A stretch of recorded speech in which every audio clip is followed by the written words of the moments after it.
Good evening and welcome to Who's That Type 1. It is truly wonderful to see all of you here tonight. And as the president of Stanford Club of Greece, it gives me great pleasure to open an event like this that speaks to the core of our mission. Not only to connect our alumni community, but to actively participate in public dialogue and contribute to positive impact in society. At Stanford, there is a motto, Die Luft der Freiheit weht, the wind of freedom blows. It reflects a commitment to openness, understanding, and human progress.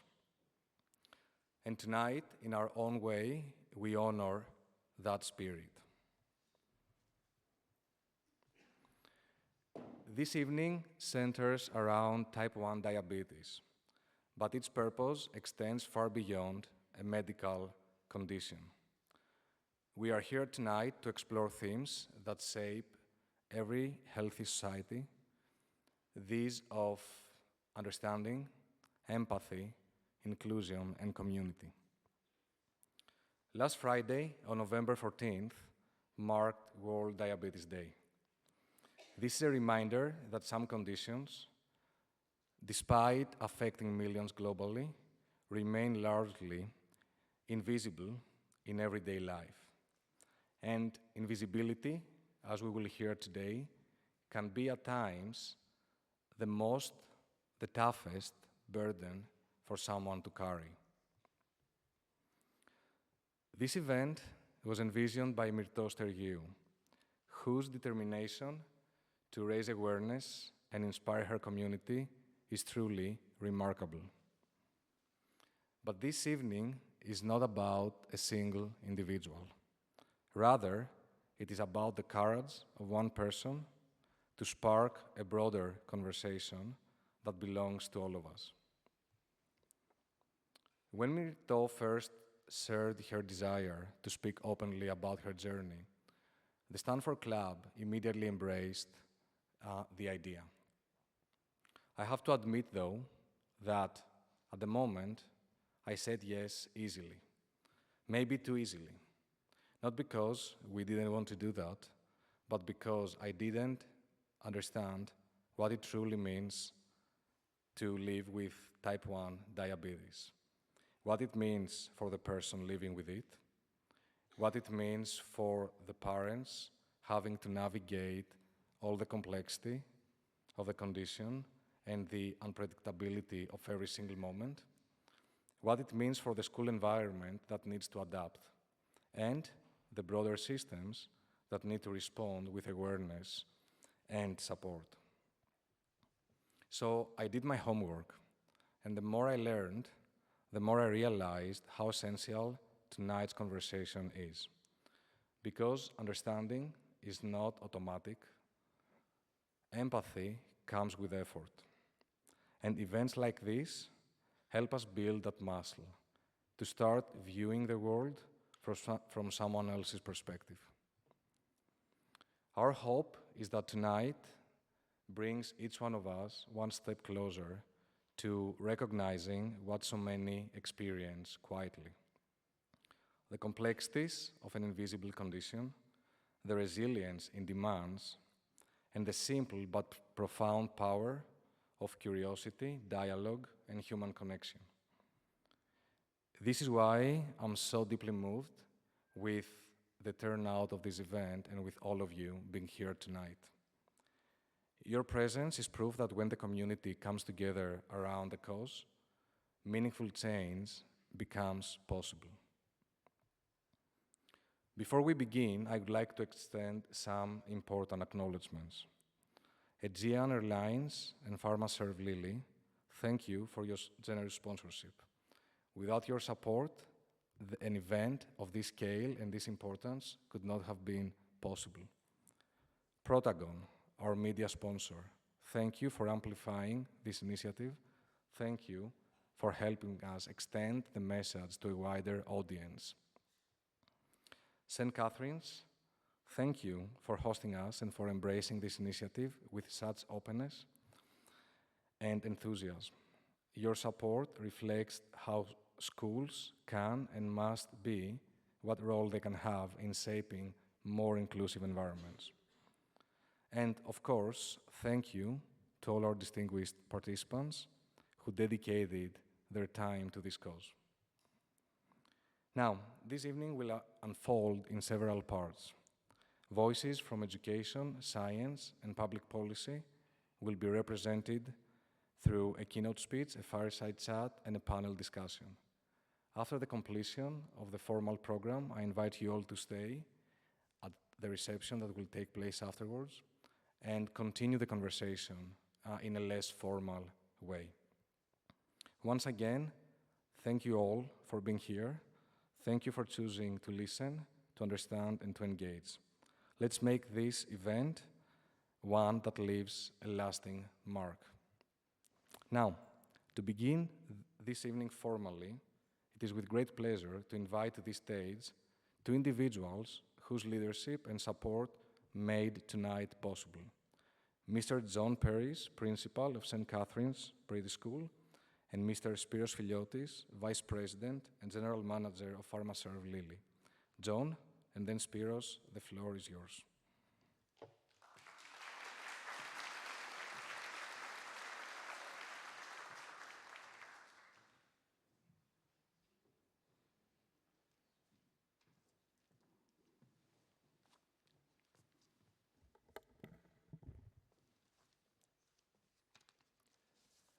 Panos, thank you very much indeed.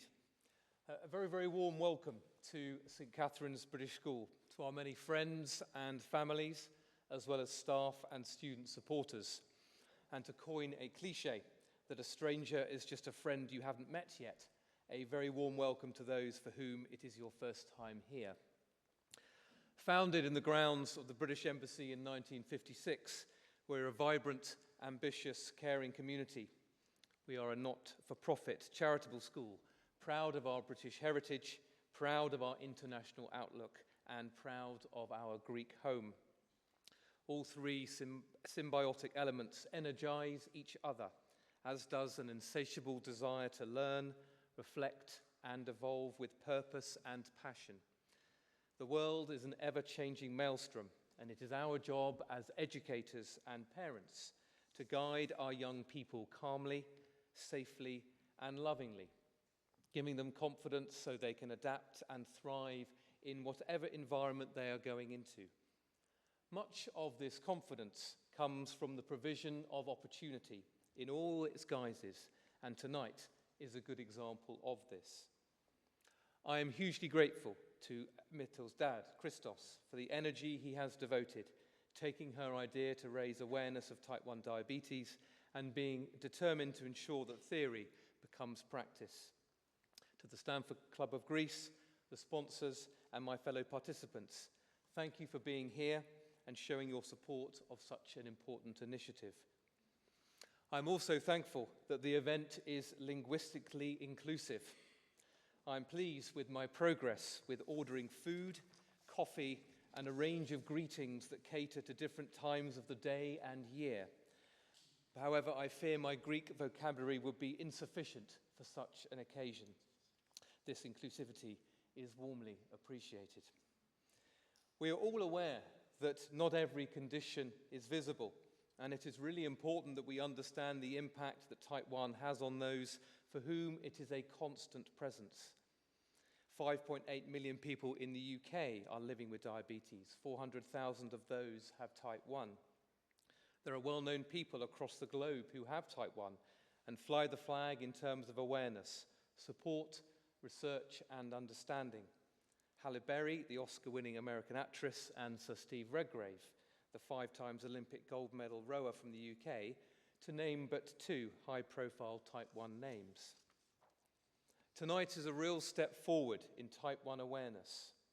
As an educator, it is a proud moment as Mito has transferred the courage that she shows every day to display a public courage, to stand up in front of you all and tell her story.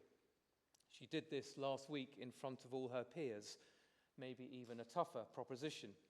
And as with any movement, it is done one step at a time. Rosa sat so Martin could walk, so Barak could fly. Progression is rarely seismic, but more often incremental. Type 1 awareness and understanding is growing, and we are all important in spreading the message. I hope that this evening will be enlightening and thought-provoking, empowering you with knowledge and maybe even a missionary zeal to be both an advocate and friend for those in our community who are living not just with type 1, but also with any condition. My thanks for your support, and let this be the start of the conversation. Thank you.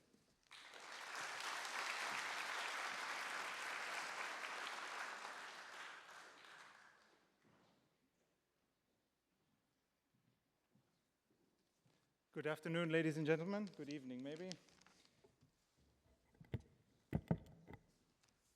As well as what it says on the screen behind me, I'm also a father of 3 daughters at the school in years 11, 8, and 5.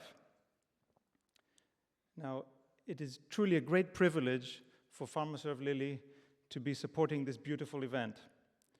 Who's that type 1? Lilly is the pharmaceutical company that first produced insulin at scale.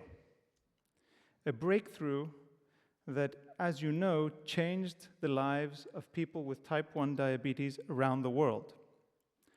Today, more than 100 years later, after many iterations of incremental benefit, because like you said, none of these were seismic changes, thanks to the advances in insulin and device technology, the approximately 10 million people around the world living with type 1 diabetes can look forward to longer, fuller, and better lives.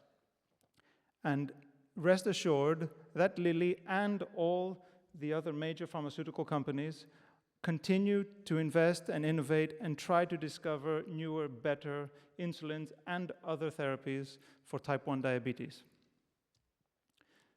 Tonight, however, it is my great honor to introduce a Year 9 student at St. Catherine's who, as you know, imagined and created this event, Ms. Myrtos Stergiou. Myrto will share her own journey as a person living with type 1 diabetes. Her strength, maturity, and courage are inspiring to me personally, to our community, and to all of us who work in supporting people with type 1 diabetes. This event, though, is also a call to action, a call to listen and learn, to choose empathy and inclusion, and to stand together as a community behind Myrto's cause. The challenge, I think, to all of us is simple yet profound. Every person living with type 1 diabetes, every diabetes warrior, needs to feel that they have one more ally, each of us, in their journey through their type 1 life. Dear Myrto, please come up. The floor is yours.